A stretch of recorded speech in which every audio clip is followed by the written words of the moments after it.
Welcome back students. Uttar Pradesh board के लिए हम विशेष एक्सरसाइज ये कर रहे हैं, ये प्रक्रिया। तो ऑप्टिक्स पर आ गए हम।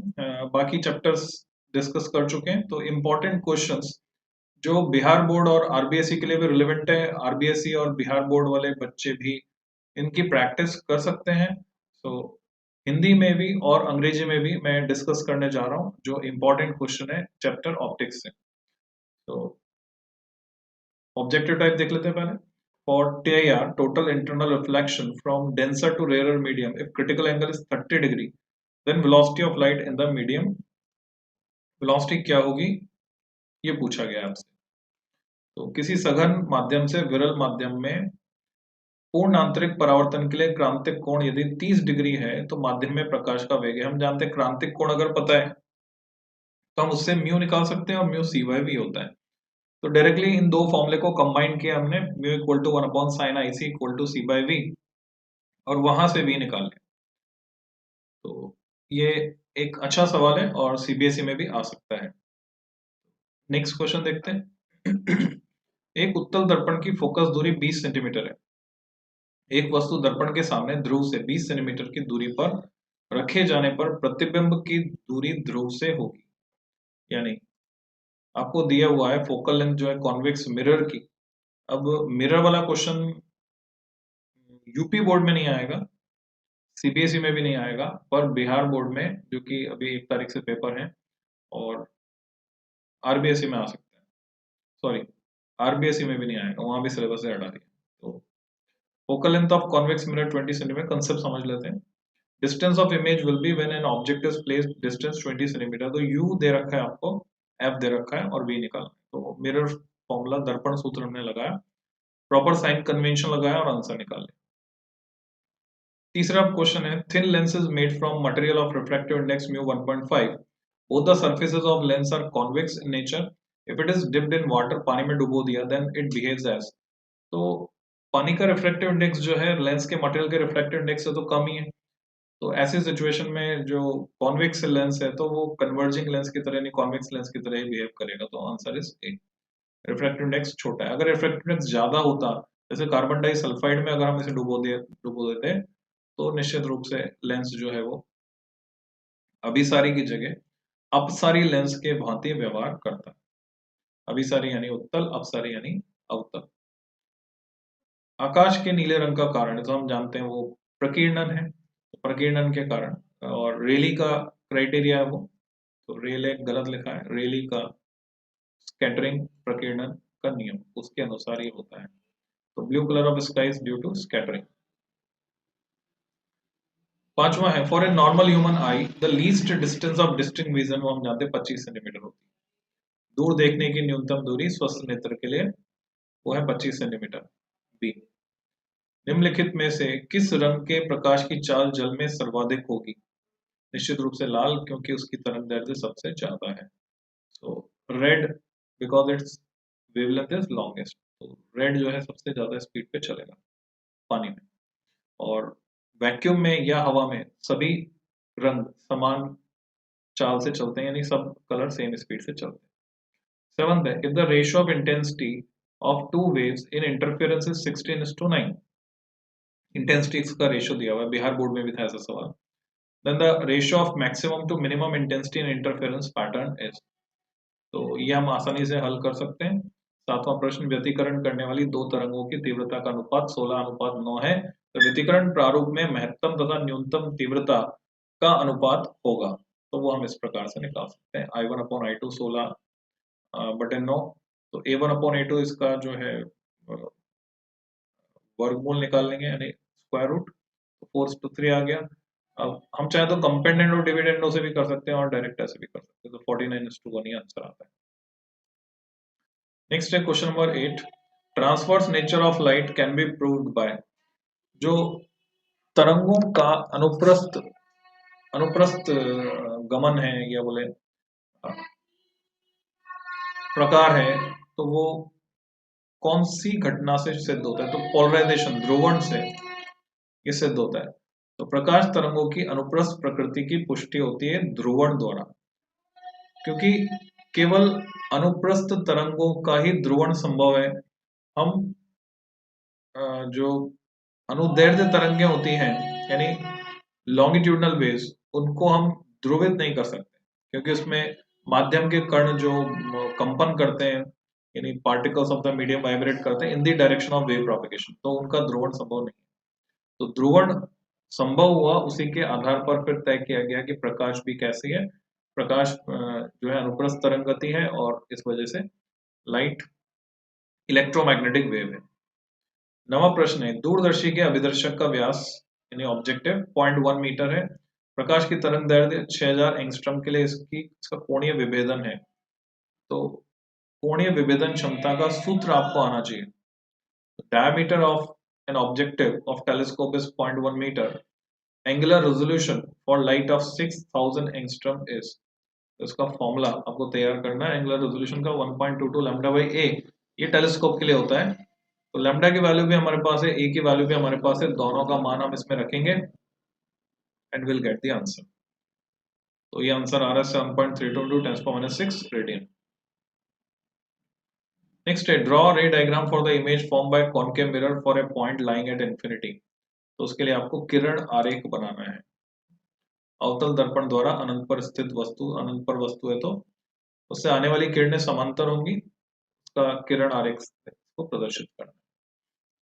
क्वेश्चन नंबर 11 है, 5 डायप्टर तथा -5 डायप्टर क्षमता वाले दो पतले लेंस संपर्क में रखें। तो इस संयोजन की क्षमता तथा प्रकृति, तो दोनों को जोड़ते ही तो नेट पावर तो 0 हो गई। तो ना तो अभिसारी होगा, ना ही अपसारी होगा, ना कन्वर्ज करेगा, ना डाइवर्ज करेगा। ओके, मेरे से गलती से बंद हो गया, इसको ओपन करना पड़ेगा। कीबोर्ड इंग्लिश हम डिस्कस कर रहे हैं, ऑप्टिक्स यहाँ पर थे।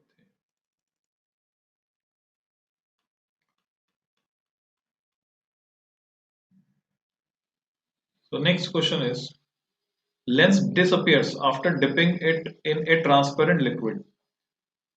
तो निश्चित रूप से ये, अच्छा ये सॉल्ड एग्जांपल है एनसीईआरटी का, तो रिफ्रैक्टिव इंडेक्स सेम रहेगा। Find the condition in which it is possible. It is possible if transparent liquid has same value of refractive index as that for material of lens.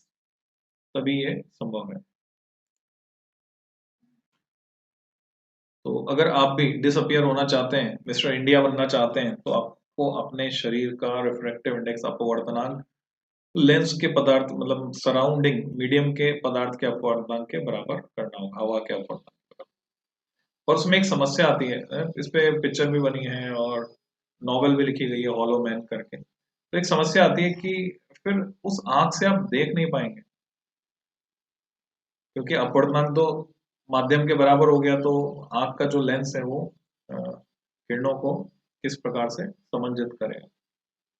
अगला प्रश्न है, किसी prism के लिए आपतन कोण तथा विचलन कोण के बीच ग्राफ दिखाइए, विचलन कोण कब न्यूनतम होता है। तो ग्राफ हम जानते हैं किस तरह का होता है। Draw the graph between angle of incidence and angle of deviation for a prism in which condition angle of deviation is minimum। तो condition of minimum deviation हमने निकाल दिया, delta delta minimum when ray passes parallel to the base of prism, so angle of incidence becomes equal to the angle of refraction। तो इस situation में ऐसा होता है। Write the expression for angle of minimum deviation and angular dispersion for a thin prism। तो सीधे सीधे expression मांगा है, यानी व्यंजक आपको लिखना है। तो किसी पतले प्रिज्म द्वारा उत्पन्न न्यूनतम विचलन कोण तथा कोणीय विक्षेपण के लिए सूत्र लिखिए। न्यूनतम विचलन कोण का सूत्र तो आपको मिल जाएगा एनसीईआरटी में, डेल्टा एम 2i माइनस ए, जहाँ पे आई आपतन कोण हो गया, और ये, और इसको जब किसी पतले प्रिज्म के लिए हम लिखते हैं तो ये सूत्र इससे थोड़ा डिफरेंट होता है। ये होता है delta equal to A times mu minus 1। तो यहाँ पर कुछ गड़बड़ मुझे दिख रही है इसके आंसर में, इट शुड बी करेक्टेड। क्या होना चाहिए मैं यहाँ पे सॉल्व करके बता देता हूँ आपको। तो ये कुछ ऐसा दिखना चाहिए, जैसे कि हम जानते हैं कि अगर प्रिज्म पतला नहीं है तो angle of minimum deviation delta M, refractive index जो होता है साइन ऑफ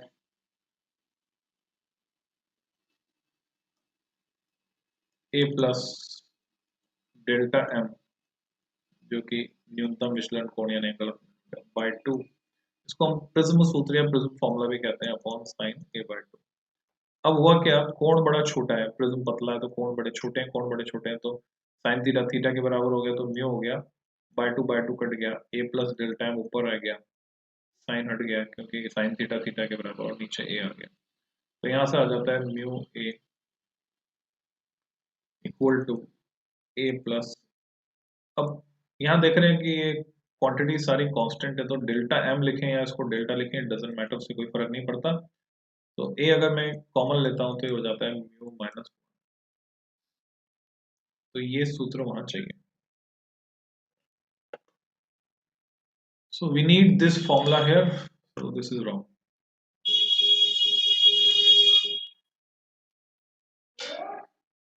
गड़बड़ है।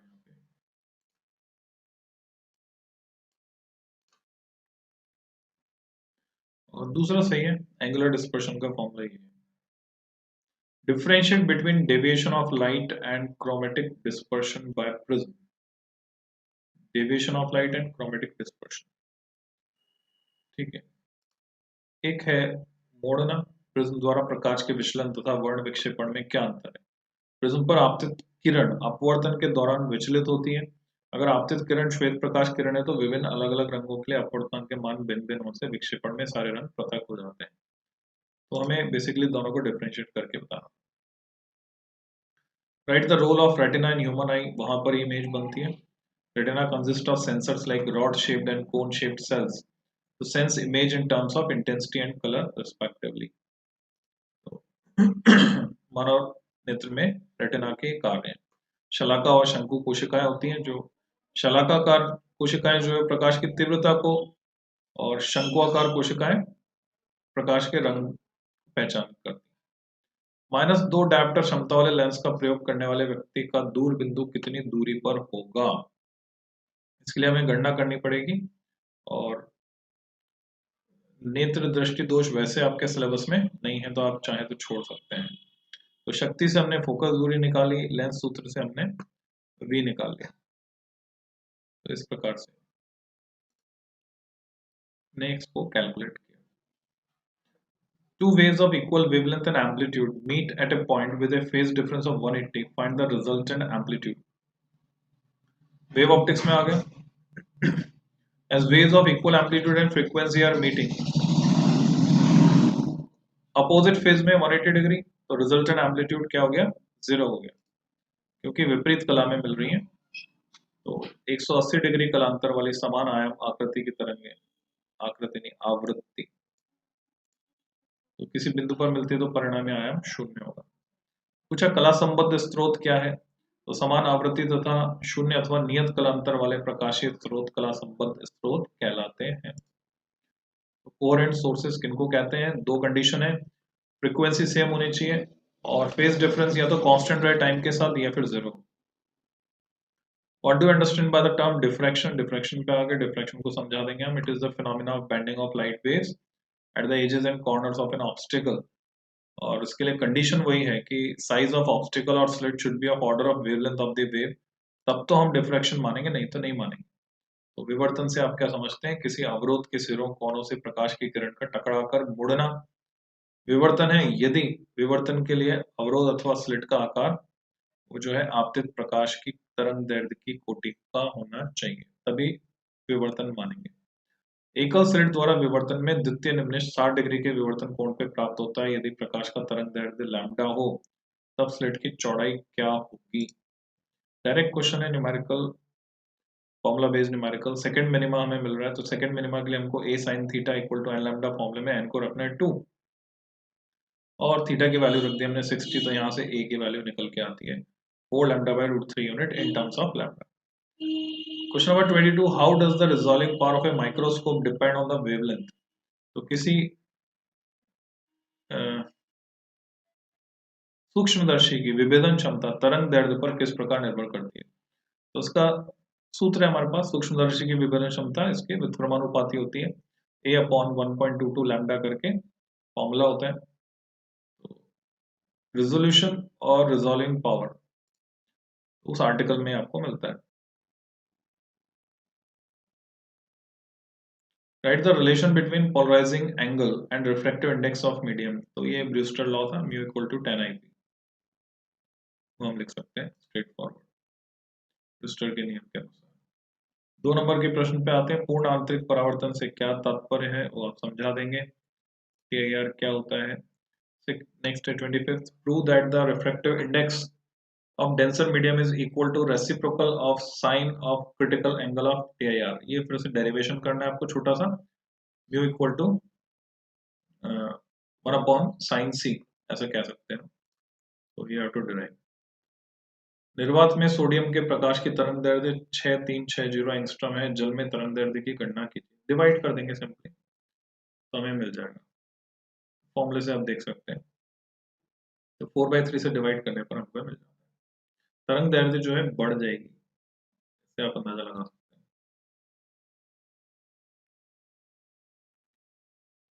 निर्वात में ज्यादा होती है, पानी में कम हो जाएगी, कम हो जाएगी तरंग।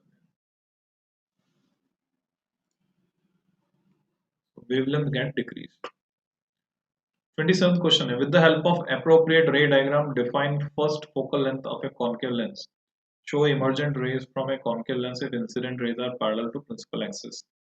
तो आप रे डायग्राम बना सकते हैं, एनसीईआरटी में देखकर भी बना सकते हैं, और बिना देखे भी इतना तो आपको पता ही होगा।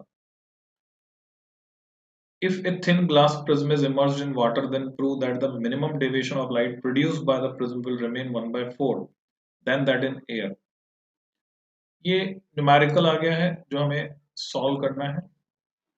यदि कांच के पतले प्रिज्म को जल में डुबो दें तो सिद्ध कीजिए प्रिज्म द्वारा उत्पन्न प्रकाश का न्यूनतम विचलन 1/4 रह जाएगा, जितना हवा में था उसका 1/4 रह जाएगा, ये बोला। तो दोनों का हमने अनुपात ले लिया सूत्र से, μ-1, ए तो कट ही गया यहाँ पे, ये रहा सूत्र, ए कट गया क्योंकि प्रिज्म तो वही है, उसमें चेंज है नहीं। बस यहाँ म्यू आपको ध्यान रखना है 9/8, ये जो है कांच का पानी के सापेक्ष मान है। तो यहाँ पर रेशो निकाल लिया हमने और प्रूव कर दिया कि ये 1/4 आ रहा है। इसमें जरूरत पड़ेगी ग्लास का रिफ्रैक्टिव इंडेक्स वाटर के रिस्पेक्ट में निकालने के लिए, तो ये यहाँ पर कैलकुलेट किया। क्वेश्चन नंबर 29, संयुक्त सूक्ष्मदर्शी द्वारा अंतिम प्रतिबिंब बनने का किरण आरेख खींचिए जबकि प्रतिबिंब स्पष्ट दृष्टि की न्यूनतम दूरी पर बन रहा हो, यानी नियर पॉइंट पर, और अनंत पर बन रहा हो, यानी नॉर्मल एडजस्टमेंट की बात की जा रही है। तो ये जो है आपको डायग्राम बनाना है। एनसीईआरटी में कौन सा वाला बना हुआ है, एनसीईआरटी में इसमें से एक बना हुआ है, और दूसरे के लिए आप मेरे नोट्स फॉलो कर सकते हैं, वीडियो देख सकते हैं, वहां पर मैंने बनाना सिखाया है। कंपाउंड माइक्रोस्कोप के लिए जब फाइनल इमेज जो है नियर पॉइंट पर, ये एनसीईआरटी में बना हुआ है, इन्फिनिटी पर बनेगी तो इसका जो पीछे वाला हिस्सा है वो टेलीस्कोप जैसा हो जाएगा। तो खुद सोच के भी बना सकते हैं, नहीं तो आप देख लें डिस्क्रिप्शन वीडियो में अवेलेबल। क्वेश्चन नंबर 30, ड्रॉ रे diagram for an astronomical telescope forming final image at infinity, NCERT में बना हुआ है। Why aperture of objective is taken large size. अगर हम रिजॉल्विंग पावर ज्यादा चाहते हैं तो हमें अपर्चर बड़ा लेना होगा। खगोलीय दूरदर्शी का किरण आरेख बनाइए जबकि अंतिम प्रतिबिंब अनंत पर बन रहा हो। दूरदर्शी में अभिदृश्यक लेंस का द्वारक बड़े आकार का क्यों लिया जाता है। नेक्स्ट है 31, हाइगेंस का तरंग सिद्धांत बताइए, इसके आधार पर प्रकाश के अपवर्तन को समझाइए एवं स्नेल के नियम का निगमन कीजिए। तो ये आपको प्रैक्टिस करके जाना है, इंपॉर्टेंट कैटेगरी का क्वेश्चन है, फिर से आ सकता है।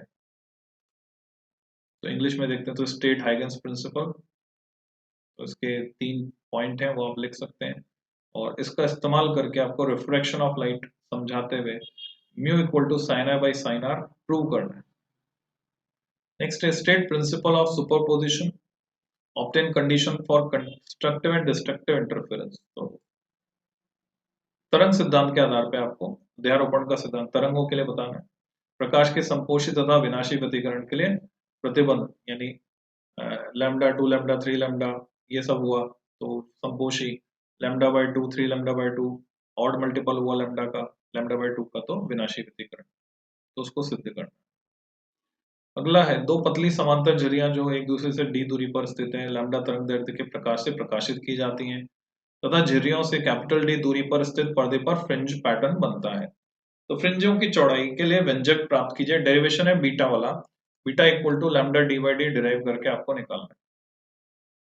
ठीक है, टू थिन पैरेलल स्लिट्स ये वाला, तो वाई डी ऐसी वाला डेरिवेशन।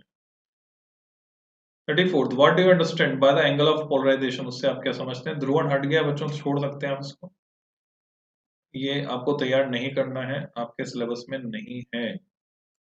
क्वेश्चन नंबर 34, 35 भी आप छोड़ सकते हैं। 36, ये न्यूमेरिकल है। 0.2 मिलीमीटर चौड़ाई वाले रेखा छिद्र से, यानी ये आपको दिया हुआ है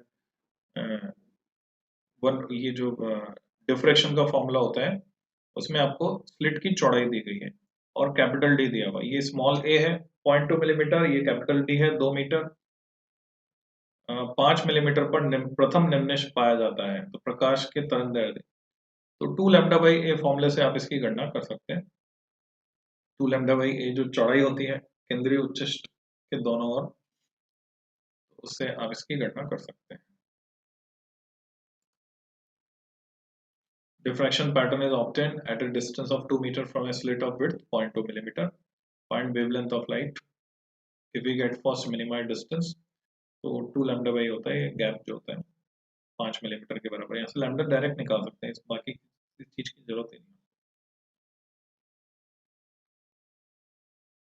3 मार्क क्वेश्चन, यानी कैपिटल डी की जरूरत नहीं। 3 नंबर के प्रश्न पे चलते हैं। What are optical fibers? With the help of a ray diagram, explain propagation of light through them.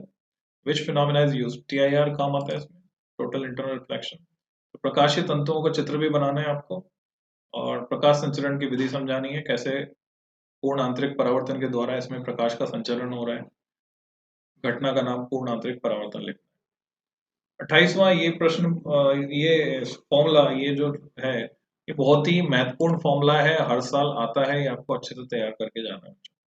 इसका डेरिवेशन आपको मुश्किल लगता हो तो मेरा वीडियो देख लें, उसमें मैंने बहुत आसान तरीके से समझाया हुआ है।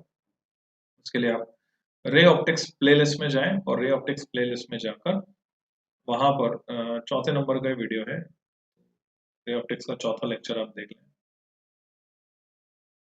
39, write formula for refraction at a curved concave surface. With help of the formula, derive expression for focal length of thin lens in terms of refractive index of its material. तो आपको लेंस फॉर्मूला निकालना है, thin lens formula derive करना है।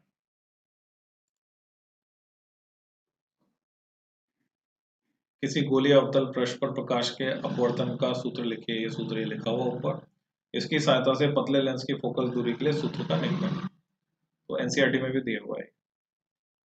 40वां प्रश्न, समाक्षीय रूप से एक दूसरे के संपर्क में रखे दो पतले लेंसों के संयोजन की प्रभावी, ये भी इंपॉर्टेंट है, प्रभाव 1/f equal to 1/f1 plus 1/f2 आपको डिराइव करके निकालना है यहाँ पर। Effective focal length of two thin lenses placed coaxially in contact. 41 question पे चलते, तो express formula of refractive index of material of prism in terms of prism angle, angle of minimum deviation. तो derive ही करना पड़ेगा क्योंकि 3 number में दिया है, भले ही यहाँ लिखा है एक्सप्रेस। तो किसी प्रिज्म के पदार्थ के अपवर्तन के सूत्र, प्रिज्म कोण तथा न्यूनतम विचलन के कोण पदों में व्यक्त कीजिए, लिखा व्यक्त कीजिए पर डिराइव करना होगा, 3 नंबर है। किसी परावर्तक दूरदर्शी की रचना तथा कार्यविधि का किरण आरेख बनाते हुए वर्णन कीजिए। परावर्तक यानी रिफ्लेक्टिंग टाइप टेलीस्कोप बनाना है। अपवर्तक दूरदर्शी की तुलना में क्या श्रेष्ठता होती है, ये इंपॉर्टेंट क्वेश्चन है, हर बोर्ड में पूछा जाता है। दोनों रिफ्लेक्टिंग और रिफ्रैक्टिंग टाइप वाले टेलीस्कोप को कंपेयर करवाते हैं, तो हम हमेशा प्रेफर करते हैं रिफ्लेक्टिंग टाइप, परावर्तक दूरदर्शी। आवर्धन क्षमता के सूत्र भी लिखिए, आवर्धन क्षमता के सूत्र भी आपको यहाँ लिखने हैं मैग्नीफाइंग पावर के लिए। 43rd है, न्यूमेरिकल है, वाईडीएसई का स्ट्रेट फॉरवर्ड डायरेक्ट न्यूमेरिकल है, फॉर्मूला बेस्ड। तो आप यहाँ से कॉपी कर सकते हैं, स्क्रीन को फ्रीज करके, स्क्रीन को रोककर और इसको हल कर सकते हैं। ये जो सेकंड पार्ट है इसका, ये इंपॉर्टेंट है कंपटीशन पॉइंट ऑफ व्यू से भी। जब भी ये संपाती होती हैं तो n1 beta 1 equal to n2 beta 2, ये फॉर्मूला हम लगाते हैं क्योंकि दो अलग अलग तरंग दैर्ध्य के प्रकाश हम काम में ले रहे हैं।